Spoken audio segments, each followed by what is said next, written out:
From kickoff to the full-time whistle. Don't say the S word. Say the F word. Football. The S word. From talkSPORT. Hello and welcome to the S Word, sponsored by Calci. I'm Will Gavin, and what a night of round of 16 action we had last night. The mighty Three Lions, there we go, found it eventually. Got through in Mexico against all odds, against the altitude, against the crowd, against having a man sent off. And they're through to face Norway, who knocked off Brazil in the quarterfinals. What a huge game that is in Miami in 6 days' time. We'll look at Brazil getting knocked out. The brilliant Tim Vickery will join us from Mexico. Telemundo's Carlos Justis gives us the Mexican side of things, whilst talkSPORT's live sports czar Adrian Durham will be here. And also, we got probably the biggest off-the-field story of this World Cup so far, as Folarin Balogun's red card was overturned, or suspended, to be very specific, by FIFA, but only after a call from the White House. Do we really want politics and sport mixing in this way? And we'll preview tonight's game as the USMNT take on Belgium with Balogun up front. It's the longest intro ever because there's so much to cram into this show. Stick with us here on the S Word. It's going to be a banger. I'm disgusted at what happened. I cannot believe that England pulled it off and found a way. Not everyone can win in the Azteca, mate. Not everyone can win in the Azteca. just a third competitive loss there for Mexico in 90 games. I can't believe it, Will. How did England pull it off? I cannot believe it. I cannot believe it. From my perspective, what's kind of astonishing about last night is, like, I would have obviously happily taken a really grotty, ground it out 1-0 win. And I thought they set up to start that game absolutely perfectly. That first 20, 25 minutes, we knew they couldn't concede early. That would be an absolute death knell for them. They defended well. They held possession. They frustrated Mexico. Listen, this whole thing, the Azteca in the altitude, the unbelievable crowd there last night, particularly after the hour delay as well. It was so loud in there. It was just unbelievable. Like, to hear, there were good pockets of England fans, and they were just drowned out by these passionate, absolute, possessed Mexican fans who were just so desperate to see their team win. And they were the main character. They were the protagonist. If they'd won that game, I think the regular footballing world would be heralding a wonderful, wonderful achievement today. But what England did, with maybe not the greatest all-round performance, is go in there against all those odds, prove they can win in different ways. And listen, when Jude Bellingham put them 2-0 up, and it was 2:35 in the morning here, and, jaws were on the floor. We barely celebrated that second goal because we couldn't believe what we were seeing.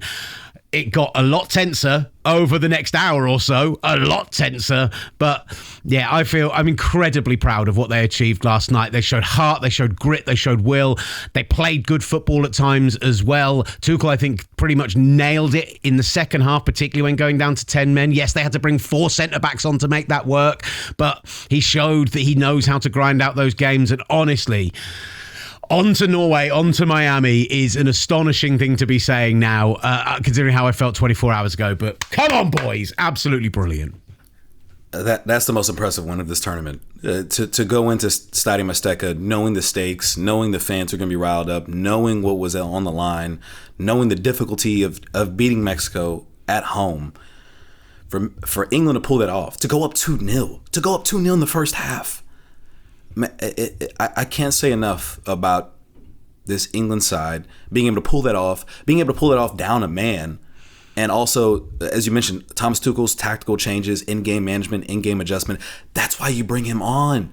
Will, that is why you bring in Thomas Tuchel to manage games and situations. He does not win that game. He doesn't win that game. He did wonderful things for the England team. He was a healing Band-Aid at a time that we desperately needed it, but he doesn't win that game of football.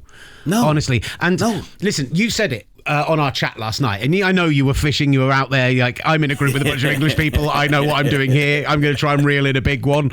Like, my phone was not looked at until full time. The phone was not looked at by a lot of English people in the group chat. from their penalty through to the end of the game, that 32 minutes was as tense as I've ever felt in my life. And in theory, I hate the fact that, we just went 10 behind the ball. We are just every opportunity clearing it long. It's ending up at the feet of their goalkeeper and they're breaking and attacking again. It's tough to watch. watch. But Dan Burn, absolutely sensational off the bench. In 15 minutes, he had 6 clearances, he had 2 blocks, and he passed the ball out from the back on 2 separate occasions successfully as well. Just an unreal performance coming off. Ezri Konsa having to move to right back in that 5 and handle everything that Quinones offered, and then the substitutes as well, I thought was brilliant last night. Gilberto Moura, who I heaped praised on, and rightly so, was kept so quiet by them, particularly in that second half before he came off. And you're astonished that they've managed to achieve all that. Like, you really look at it, we've conceded from a free kick, which it's an unbelievable delivery. You could argue England could have done better, but it's an unbelievable finish as well. And you're undone by a penalty, which, you know, you could argue that in the days of pre-VAR, you'd very, very rarely see that given. I totally understand why it was. I'm sure Christina will explain it to us later, but it's one of those ones that you're baying for if it's your team, but if it's against you, you're like, oh, it feels so soft. And yet, in that 32 minutes after their penalty, when they made those defensive changes and they had all that pressure and all that possession, one shot on target. One shot on target, and it was all of the cliches, the hearts of a lion, the Englishmen gritting in and digging deep and doing what they needed to do. And it's a very different way to win football games, but I had a good time last night, even if I have no fingernails left this morning. You had to adjust with the circumstances and situation. And again, I think England did that beautifully. I think Thomas Tuchel did that beautifully. And I think for all the people that were even doubting for Jude Bellingham to start on this England side, it seems so foolish now. It seems so foolish that we're having a discussion about the significance of Jude Bellingham and whether he should start on this team or not. His presence, his ability to make big plays, to show up in big moments, was on display at Stadium Azteca once again. Mm-hmm. Like, you do not win this game if Jude is not starting in your starting 11, period. He showed up, altitude or not, presence in terms of the intensity or not. This man is truly one of the best, the second best player on this team without question. And 23 outside of Harry Kane, like it is mind-boggling what Jude Bellingham was able to accomplish in Mexico against this side, and giving England literally the boost of confidence, the taking the pressure off the players and let them know, I got you, putting the burden on himself. Like, that's what we've seen Jude do time and time again throughout his very young career. And for him to do that at Stadium Azteca, I thought that was one of the most brilliant performances we're going to see in this tournament, period. I can't believe it. Yeah, I genuinely can't believe it. I'm still shocked. I'm still still shocked at the fact that England advanced facing Mexico in Stadium Azteca. Like, I don't know. My mind is still needing another 24 hours to process this, because it truly was the only thing it now does. Unbelievable outcome. The only thing it now does for us England fans is you look and you go, look, no one's going to be writing off Norway. They were excellent against Brazil last night in a way that I think we hadn't seen them be in this tournament so far. Like, yes, it was a bit of a smash and grab second half win, and yes, they had to ride their luck at times and the penalty and everything else, but they were brilliant. We'll talk more about that game in a moment, but they were brilliant, and they deserve to be in that quarterfinal. No one is writing them off right now, but when you see that performance and you go, when I've watched the other games this tournament, and I go, could we beat Norway in Miami? Absolutely, we could beat Norway in Miami. Could we keep Lionel Messi quiet in Atlanta if that's what it ends up being? I believe we can. And if we then through to the final, be it the French, be it the Yanks, be it the Spanish, whoever it ends up being in that final, suddenly I am believing with heart and soul that I have not believed before, Master Tesfazian, and I think it's coming home. I believe it's coming home. And that is mind-blowing to me, that I actually truly believe that. And I'm not just saying it for theatrics, and I'm not just saying it to get clicks and likes. I'm just saying it because in my heart and soul, having only had 45 minutes sleep on a night bus last night on my way back home from producer Sam's house, that I actually believe we need to get back to Mexico City. We need to get back to our commentary team, because the wonderful Adrian Durham joins us now on the show. Yes, come on, Durham. Come on. Bring it on. Yes, Adrian, look, I'm enjoying the camera you're going. Where are you? Where are you? I'm right outside the Mexico City Cathedral. The thing behind me is actually Stuart Pearce, the former England captain, a World Cup semi-finalist. We had such a wild night celebrating. That's what he looks like. And he can't speak at the moment. But every England fan who was at the Azteca last night, what a night. It's put right so many years of wrong from that stadium. It's so memorable. It was just a pure joy. And I've known our commentator, Jim Proud, for well over 30 years. And we were hugging each other on the way out last night saying, this is what it's all about. This is the best night of our lives. And it was just sensationally brilliant. You know what I'm talking about, Will. Well, so we listened to your bit, particularly when the lightning delay came in. I was around at producer Sam's watching the game after watching the Brazil game out, and we put the commentary on, and the build-up was so superb and so good. But I listened to the talkSPORT Daily on the train in today, and I heard the commentary, and I heard that moment from Jim, Harry, your country needs you. And I'm not going to lie, it got a little bit dusty on that train. I like, it's only the round of 16, but that felt like a monumentous moment as an England fan. Like, as someone who's followed them home and away, where does that rank for you in terms of? Yeah, I mean, I've never known anybody chopping onions on a train before, so fair play for that. But yeah, and thanks for the invite, Sam and Will. I'll remember that. Cheers. I actually had somewhere else to go, so no worries on that front. This is number one. I know this might sound crazy. Listen, when it comes to the England men's national team, this is the number one. Look, I was at both Euro successes for the women, and both of those rank way above. I don't mind saying that at all. I know some people might not be at one with that, but I absolutely love both of them, and truly memorable occasions. But in terms of the men's team, there's been a lot of heroic failures. There's been a lot of outright failures. That last night was absolutely magnificent. And I'll tell you why. It was because it's the World Cup. It was in an incredible stadium where we've got a lot of bad history. And also, it was because there was a lot of quality in it. Some brilliant English players came to the fore. I thought Jude Bellingham, I've given him 10 out of 10 in the player ratings. We're so lucky to have him. He's so fantastic. There was a lot of quality. And then after that, there was a fantastic defensive rearguard action to keep Mexico out, and they were in tears at the end, and I'm here for it. we talked a lot about this back line, but I mean, what can you say about Thomas Tuchel and the job he did in managing this match with all the different variables that came his way, from the delay to obviously the red card, the different penalties? How would you rate what Thomas Tuchel was able to do to see this game out? I think what you may have spotted back there, but we saw for the full 100 minutes plus, was Thomas Tuchel being as passionate on the touchline as any English manager we've ever had. This is a guy who genuinely cares about what he's doing. Now, you might say it's his job and he cares about that and he wants that reputation. I'm fine with that, but absolutely cares for his players, no question. So, yeah, he was 9, bordering on 10 out of 10 last night. He was fantastic, and he made a decision, a bold decision, a decision that I think that Gareth Southgate would have been slaughtered for, but it worked for Thomas Tuchel. Now, he can't do that against France. If he says to France, can you score against us? I'm going to guess that they will. So it was the right thing, right time, right opponents, and they got through.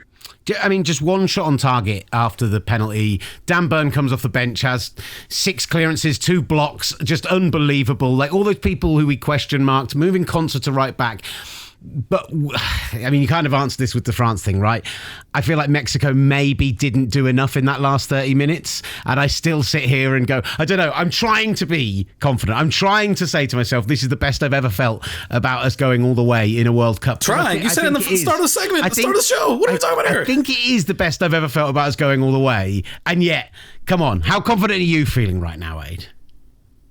Well, no, I haven't seen France at their best in this tournament. They're better than us. It's as simple as that. But we all know that in a tournament like this, over 90 minutes, anything can happen. And if England get it right, get a bit of a break as well, maybe, then they might be able to do France if they go all the way. Right now, I'm worried about Erling Haaland and nothing else. And even their keeper was brilliant yesterday against Brazil, Norway. So there's a lot to contend with there. It's no foregone conclusion that England are semi-finalists. Far from it. He's an absolute goal machine. I worry who he's going to be up against when we play them on Saturday in Miami. And if it is John Stones at centre-back was being touted around last night because he knows him. Well, Erling Haaland knows John Stones as well. So, look, England can go all the way. They've shown that last night. Whether they will or not is a different matter because France have been absolutely brilliant. They're the best team in the world, France. So I don't think anybody would question that. 90 minutes, anything can happen. At this point, beating Mexico in Stadium Azteca is, when we talk about the expectations and whether this run is a success or not, what else needs to happen at this point? Because I feel like that match in itself was a dignifying point in terms of everything that has come, whether it's the roster, whether it's Thomas Tuchel, whether it's a culmination of just a belief among English fans. It's can we say it's a success right now, or is there more to be had to fully define this run as a success? Yeah, if you say it's success right now, you are redrawing what the expectations were from the beginning. And the expectations when he got the job were to win a trophy. So you're absolutely bang on. It was a successful night. If they go out in the quarterfinals to Norway, it's not a successful tournament. It's just a tournament that's had a really amazing night in the Azteca. So I think you're right to keep our feet on the ground. Thank you very much for that. I'm doing my best as an American. You know, we keep our toes. All 10 toes are planted right now. You know, in the event, you know, a red card gets, you know, delayed, and you know, we happen to have our striker come back. You know, it's you know, things can happen in this World Cup as we come to find out. Yeah, no, let me just say something on that. Okay, because a lot of stuff has been said about that. First of all, I'm amazed that Mauricio Pochettino is getting himself into such a murky place in the world of football. Some will feel sorry for him. He's a grown adult. He can make decisions for himself. And what he should do is just leave Balogun out of the next game. What you should also be forced to do is have Donald Trump in goal for the next game. It is an interesting thing, right? We had a bunch of fans, you know, this show is aimed at the US, and we have a bunch of US fans who do watch us and comment and everything else. And a bunch of them came on today and said, I don't want an asterisk next to this tournament. I don't want an asterisk next to this performance. I'd rather we didn't play Balogun. I think we can beat Belgium without them. I mean, there's part of me that doesn't believe that is 100% true, but I think if you weren't to start him in this game, when you've got the Belgium FA now appealing it, being given the right to, and you've got all the questions of FIFA and everything else going on, I'm not going to say it's the honourable thing to do, but it really helps remove some big question marks. Yeah, Pochettino has to do the right thing here. He knows deep down what it is. He shouldn't care how well or otherwise it goes down with the White House. That really shouldn't matter when it comes to what's right and proper in football. So I think this is actually a massive moment. Who knew that a former Arsenal trainee, Flo Balogun, would have such a massive impact going forward on global football and how it's run? But this could be the tipping point. I don't just see it as Infantino going.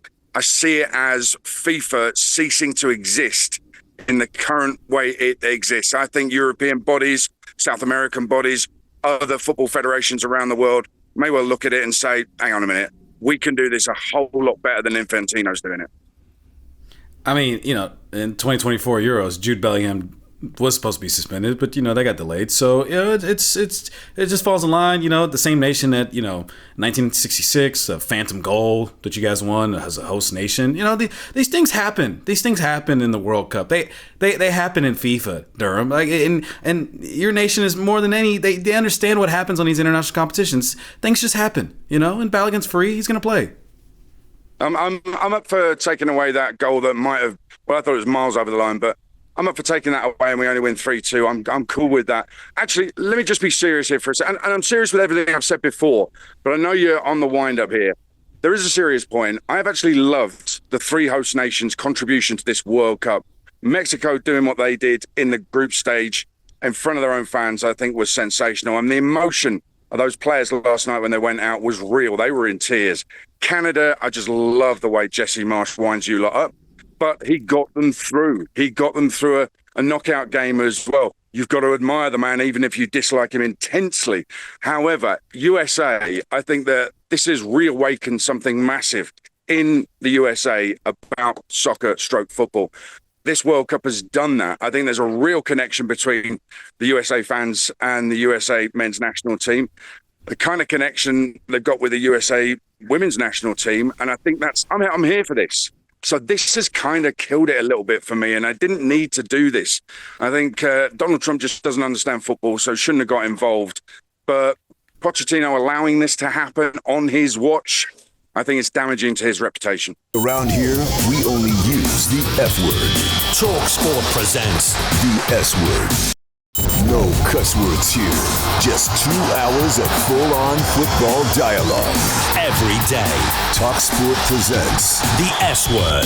Let's welcome Not in at all. our guest to talk USMNT, the great sports commentator and just KC legend, Nate Bukaty is on the show. Nate, how are you, brother? I'm living a fever dream with my worlds colliding, Will, because as I gave you that motivational speech on why you should be brave and full of hope when you went into the Lions' Den because Declan Rice was going to lead you there, I wake up this morning and see him wearing a Kansas City Royals hat while talking about having the greatest performance or most satisfying win in England national team history. And I can't remember if I told you guys this or not, but I've been telling everybody England's got their best shot ever because they are going to have the spirit of pioneering optimism that exudes Kansas City infiltrate while they're here. And you're seeing that mindset play out in front of us. And you put that England team together with this Kansas City spirit, and special things are happening, Will. I like that you're trying to claim a potential World Cup win for the city of Kansas City. Yes. I do have to say, I am astonished that when we knew what the path to the final would be, that the fact that they're going from Mexico to Miami to Atlanta to New York, if they do go all the way, that they didn't go and find an East Coast training base for the knockout stages is madness to me. But they're going to fly in and out of Kansas City. They clearly love it. And listen, you were messaging me last night. We gave Declan Rice his props. He deserves it. I thought it was one of his best performances ever in an England shirt. The driving run for the first goal is something we just haven't seen from him in the last 6 months or so since he's been carrying that injury. He was getting behind everything in that second half as well. It was one of fourth quarter, if you will. It was a glorious, glorious thing to see. But that's not what we're here to talk about, Nate. Before we get into the game tonight, let's talk this Folarin Balogun situation. Let's talk about what you made of the reports yesterday that the White House supposedly interfered with this whole process. FIFA claimed that's not the reason, but when you stack everything up, it seems like that conversation may have had quite the sway. So I think last time I was on your show, I dropped a musical reference. So I'm going to go Mick Jagger this time and say, Master, you're not the only one with mixed emotions. That's how I feel. I think Flo Balogun never deserved a red card and never deserved to get suspended. For him, I'm thrilled that he gets to play because that seemed like the right thing. If the right thing or the right conclusion was achieved by less than savory means, that changes the way you look at it, right? I don't know how much the Trump administration influenced this or didn't. Is that them rushing to take credit for something they didn't do? Is that them influencing something? There's a part of me that feels like, okay, so this is the game. Don't hate the player, hate the game, because we've seen corruption, happen through the history of this sport, and typically it hasn't come to the side of the Americans. It's gone the other way. So I don't know. I'm all over the map with it. I don't want to see Flo Balogun have to miss the game because of what I think was an absolutely terrible call and incorrectly applied rules at the time. But I also don't really think the government should be getting involved in these types of things. And I think it raises all kinds of questions and red flags, of course. I was bringing this up in the group chat. Obviously, I was, being the bravado American in our group chat, and I proposed in Will's. Me doing that? Yeah, it's a shock, stunner. On the 4th of July weekend, I know I broke out the character, I broke out the bit, but I kind of proposed it to Will as obviously FIFA was insisting that the White House had nothing to do with it, and he was speaking with a skepticism that I understand that he would. But it left people believing, do you believe FIFA or do you believe the White House? That's between a rock and a hard place, which I don't know who's telling the truth at this point. It's the ultimate Sophie's choice of a situation. And listen, this is not this administration, but it is an American government who, back in 2015, were the ones who brought charges against all these FIFA executives for corruption cases. And it is the same government who spoke out, the same country that spoke out so heavily against the Russian World Cup, who spoke out about the Qatar World Cup and everything that went along with that. And I'm fully aware this is a different administration. And as we've seen over the last 2 years and with a previous reign, they handle things differently, right? But To say the least. We sat here and we said that we don't want politics to instill itself in football when we talked about Donald Trump being there to hand the trophy over, and we don't want to see a crossover. And this government, and particularly this wing of this government, have spoken out so readily about athletes and the fact that they're not allowed to take a political stance for whatever reason that might be. And normally, let's be honest, it's something to do with human rights, etc. And they speak out so readily about it. The crossing of politics and football in this situation, if that is what's happened, and it does look like that is what has happened. I like Flo Balogun being in this game. I think it's the right footballing thing to happen. The way that it's happened brings the whole game into disrepute. Like, not this game, but the whole just way that this organisation is being run. And honestly, if Gianni Infantino were to leave tomorrow, I don't think there would be a single tear shed worldwide. The only quibble I even have with you is the idea of bringing it into disrepute. Hasn't it already been there? Okay, fair point. That's a very fair point. I mean, you just mentioned it. I mean, I was part of, this referencing Kansas City, but this is the third attempt by the city of Kansas City to try to get the World Cup. And the last one was the one that happened where we all thought it was coming to the United States, and then it went to Russia and Qatar. And as you just mentioned, we all know where that, ended up heading. And I think there are some people, and I think they might be cynical, but there are some people that are like, hey, if this is the game, you might as well get involved in it and work it to your favor as opposed to sitting around and griping about it. I don't know how I'm not saying that that's how I feel about it, but that's certainly, I've heard that from a lot of people over the last 24 hours. Don't hate the player, hate the game, Nate. You don't I mean, that's what I'm saying. But listen, let's speak on this game, because obviously all the controversy, as they say overseas, which sounds ridiculous. Nevertheless, with all of that aside, Balogun's going to play. How does this change the dynamic of this USA-Belgium match that obviously is a crucial point and a crucial match in the round of 16? It's funny, guys, because I've spent the last 4 days giving myself this motivational talk about how we're going to be fine without him. Ricardo Pepi's a good player. And even if he hasn't played that well so far in this World Cup, he is a good player, and they were going to be fine. I kept telling myself that. Then you see that he's going to be back. You go, yes! So excited about that. Balogun's playing incredibly well right now for the team, and I think that does make a big difference for them. There's a confidence component to it. He's been incredible. So look, what I expect from this game is still somewhat the same, though. I think this is. I was looking at the game flow of the Norway-Brazil game, at the halftime mark yesterday. And, they show the peaks and the valleys based on which way the game's headed. And it was even peaks and valleys. There were 5-minute stretches where each side was owning the game. And I'm thinking that's what we're going to see in this game tonight. There's going to be stretches where the United States have Belgium under pressure and they can't get out, and the U.S. look great. And there's going to be other stretches where it's going to be looking like the United States are holding on for dear life. And I think that's the stage we're at in this tournament now, right, guys? And that's what's going to make it so stressful but enjoyable to watch at the same time.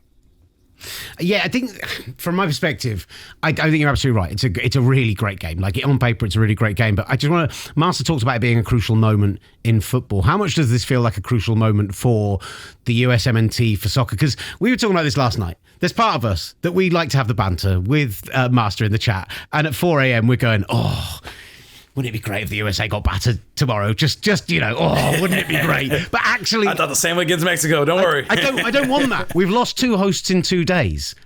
I want the USA to advance. I want them to go further in this competition. I want it to help soccer get bigger in America. And this feels like such a big moment for that. And it helps the show. It helps the show massively, by the way. But I feel like I've watched enough of this Belgian side to say I think the USMNT, I believe they will win. Well, hey, you got the chant down already. Our lame chants that we do. That's one of them right there. So thank you. Listen, this is the inflection point for the United States men's national team. What they've done so far is meet expectations. What they have the opportunity to do today is blow past those expectations and announce not only to the football curious population in the United States, but to the entire world that they are a legitimate player on this global stage, that they are to be considered and to be taken seriously. The United States has made it to that point once before, and let's be honest, that was in Korea at 4 o'clock in the morning to a sleeping nation.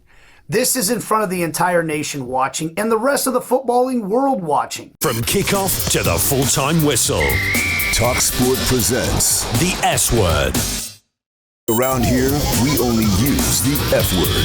talkSPORT presents The S word. So just the 3 knockout games won over the last 3 World Cups since that huge defeat to Germany on home soil in 2014. They've gone out of the quarterfinals, and now the round of 16. There is going to be an inquest and a half, I'm sure, in Brazil into the decisions made. Should Endrick have appeared earlier? Did he give Neymar enough time? Everything else that goes along with it. Well, a man who will answer all those questions for us. Time. And I'm sure much, much more. The wonderful Tim Vickery is in the house here on the S Word. Tim, how are you? Looking suave as ever, sir.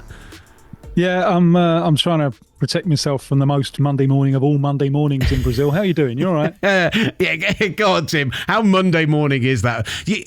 Tim, you'll be aware of a good friend of yours and mine, Ollie Hunters, who used to work on the overnight show with me when used to come on regularly. Ollie Hunter has emigrated to Brazil today. He has moved to just outside of Rio de Janeiro today. What a day to move to Brazil. Yeah, he'll be able to get a discount on all those yellow shirts. I think they're going a little bit cheap today. So if he wants to stock up on yellow shirts, he's gone to the right place. What is the atmosphere? What is the mood like in Brazil this morning? Well, I haven't been out yet. I've been broadcasting in a number of languages for the last 3 hours. So I haven't taken the temperature of the streets. But it's always like a death in the family when Brazil get knocked out of the World Cup. And the problem is it's happening earlier in more humiliating circumstances. All right, even if it's 7-1, at least it's Germany. And then, well, Belgium. That's not very good, is it? Croatia. Norway only just ever won their first knockout game in a World Cup when they beat the Ivory Coast a few days earlier. And Norway enjoying 2/3 of the possession. Good grief! What are we watching here? I spent quite a lot of yesterday afternoon. Almost our American friends won't get this reference, I don't think, but almost Doctor Who style, wanting to watch it behind the settee because it was so scary. Imagine a Brazil side with no midfield. We are very fond and very familiar with Doctor Who. I will say though, the one question I still have that I still do not understand: Bruno Guimaraes going up to take that penalty when Vinicius Jr. has been in the form of his life, and Carlo Ancelotti saying afterwards there's a structure in which they've had for penalty takers with Rafinha, Neymar Jr., Bruno Guimaraes, a whole order, and Vinny's not even in the top 4. You could tell when he was stepping up to the spot and all the deep huff and puffs that he was taking, that it just looked like a nervous man. How consequential was that decision to have Bruno Guimaraes take that penalty and obviously eventually get it saved? No, massive. I went into the game thinking that Brazil would win and Brazil had found their mojo. I liked the second half of against Japan when they dug themselves out of a hole. And in the light of the subsequent games during the week, I was thinking, I think Brazil have found it. And they could have won yesterday.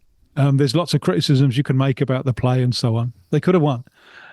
Inside any game, there's hundreds of different games that could have happened. And attacking high and wide right, and then Vini, Martinelli and Matheus Cunha rotating, they created problems for Norway, and one of them led to the penalty. It is, I think, an amazingly bad decision for Bruno to take it. Now, the Brazil coaching staff say this is all based on stats. All right, the best 3 penalty takers are Rafinha, Neymar and Igor Thiago. They're all on the bench. The next one on the line in terms of the stats that they've got is Bruno. However, Bruno's hardly taken a penalty in his life. So the database of stats that they've got is not sufficient to judge his competence for that moment. Now, Vini is not the greatest penalty taker. I've seen him miss them for Brazil. But it should have been his moment. Really should have been. It's when you want your senior attacker to step up. Unless there is a genuine penalty-taking specialist there, it's when you want your senior fella to step up. Now, he wasn't allowed to. That's on the coaching staff. That's one, I think, of the 2 horrendous mistakes that they made yesterday. Oh, go on. What's the other one then, Tim? You've teased it. Well, it's easy. It's easy. They lose the game when Neymar comes on the field.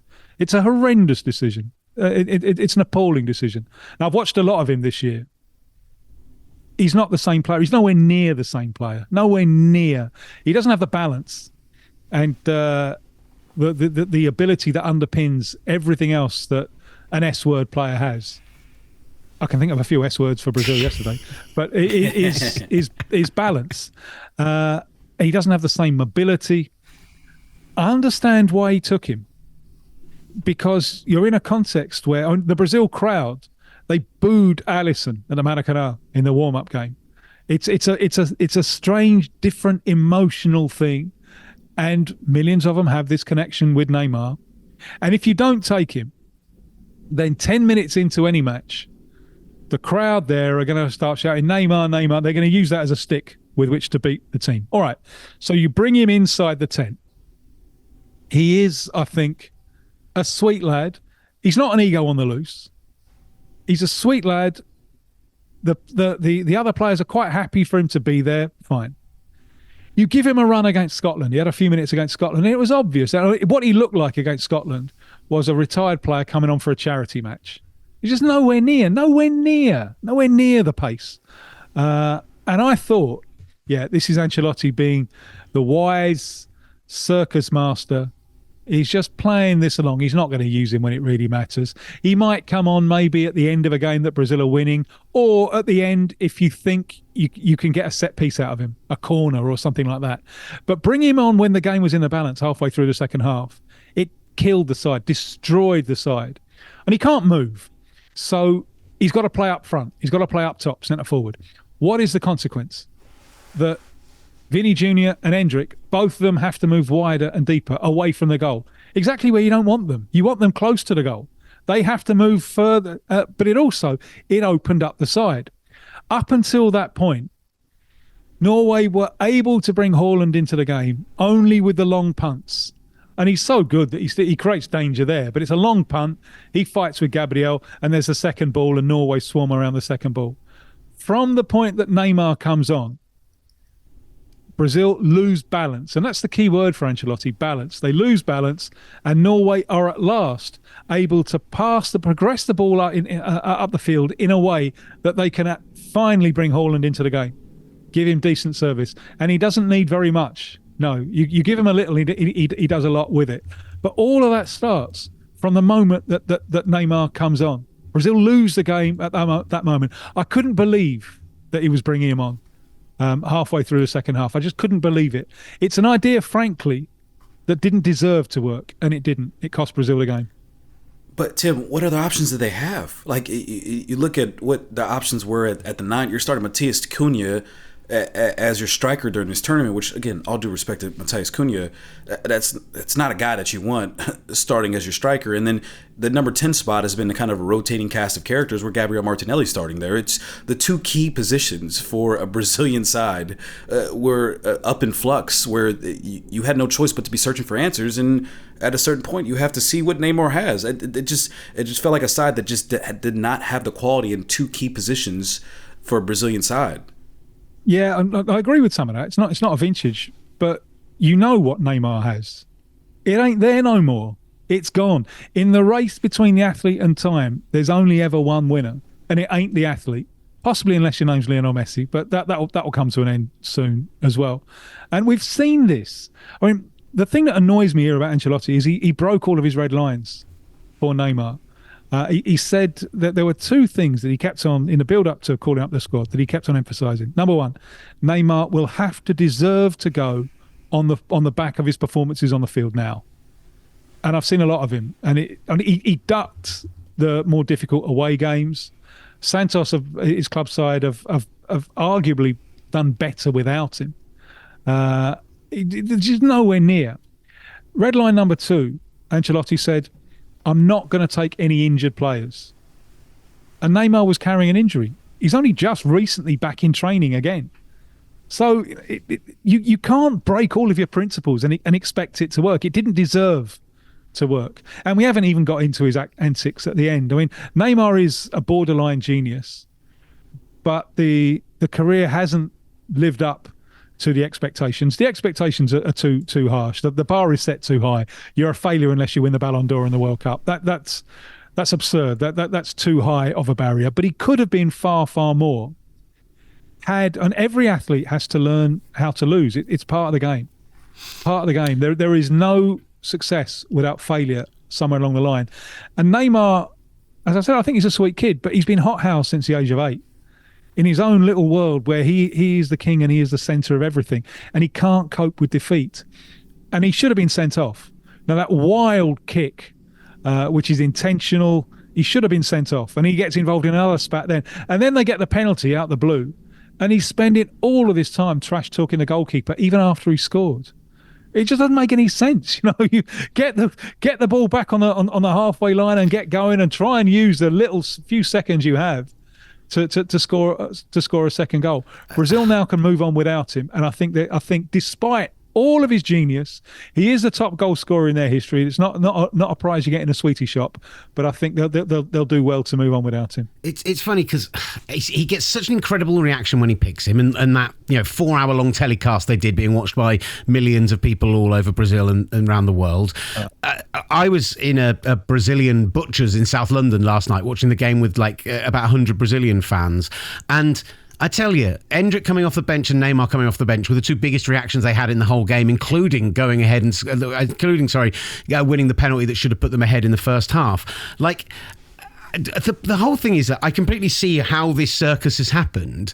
It just doesn't make sense to me that how this whole circus has happened when Carlo Ancelotti is your boss, when he's the guy who should be above all of that, who should be able to rise above the noise and tell everyone, I'm not going to do it your way. So how can he still have a big future with Brazil if there's still talk about him continuing beyond this when he can't even make the decision to not play a guy who clearly isn't fit enough to play? He's on a fat 4-year contract. Now, conspiracy theorists will tell you that he got that contract and Neymar was picked for the World Cup, and those two things might not be entirely coincidental. Now, I find it hard to believe that Ancelotti would bow to that kind of pressure. But anyway, where are we now? Now we're in a situation where he's going to get criticism and pressure, the like of which he's never had in his life. It will test even his Zen-like calm. And what they need is a complete reboot. And he took an aging squad to the World Cup. It's one of the oldest squads there, I think. There aren't too many of those who turned out yesterday who'll still be around in 4 years' time. There's still terrific talent there. And Estevão, the injury to Estevão, I think, was the first disaster that Brazil faced. But the fascinating question that I find is, in his career so far, he's never been the man for the big ideas reboot. He's been the man who comes along, who sees, what have I got? How do I get the best out of this? A little tweak here and a little tweak there and a raised eyebrow here. So he's been a little bit like the first aid guy who's come along with a Band-Aid, when I think what Brazil really need is a surgeon. Now, can he be that surgeon? Is he up to? He's been very happy in the job up until now. I think he's enjoyed himself hugely. Possibly not enjoying today quite as much. But possibly the last big task of his career. Does he want to sit down and do this long-term planning ideas thing, or is he only? That's a big only, isn't it? Is he principally a pragmatist who will go with what he's got? Because I think at this stage, Brazil need much, much more than a pragmatist who'll go with what he's got. They've got a very light 4 years coming up. There's a Copa America in 2 years' time. But World Cup qualification for the next one is an absolute doddle, given the fact that Argentina, Paraguay and Uruguay already qualify as quite bizarre co-hosts in this tournament. So World Cup qualification is not going to be very, very competitive. So there is time and breathing space to go back to the drawing board and start from scratch. But is he the man to do that? Whatever happens tonight, we'll be looking back on this as being one of the great nights in US football. We'll be looking back on whether this tournament was a huge success and everything else. There is a bit of yesterday where maybe you've been the hero and you've lived long enough to see yourself become the villain. How are the USA going to react if they are not the darlings, if they are not the favourites at this point? Because I know Americans, I know you. I think that's only going to stoke the fires even more, brother. Listen, we're going to win without Balogun. We're going to win with Balogun. I'm about to go enjoy some Belgian waffles as soon as we sign off here. USA all the way, baby. Come on. Appreciate you, sir. Wonderful stuff from you out in Seattle. Us here in London. We're going to go get some sleep. Then we're going to watch 2 cracking games tonight and react to them all tomorrow, live from 8 a.m. Eastern on the talkSPORT YouTube channel. We're on Tubi, we're on Spotify, we're on Apple Podcasts. We're everywhere. So thank you for checking out the S Word sponsor.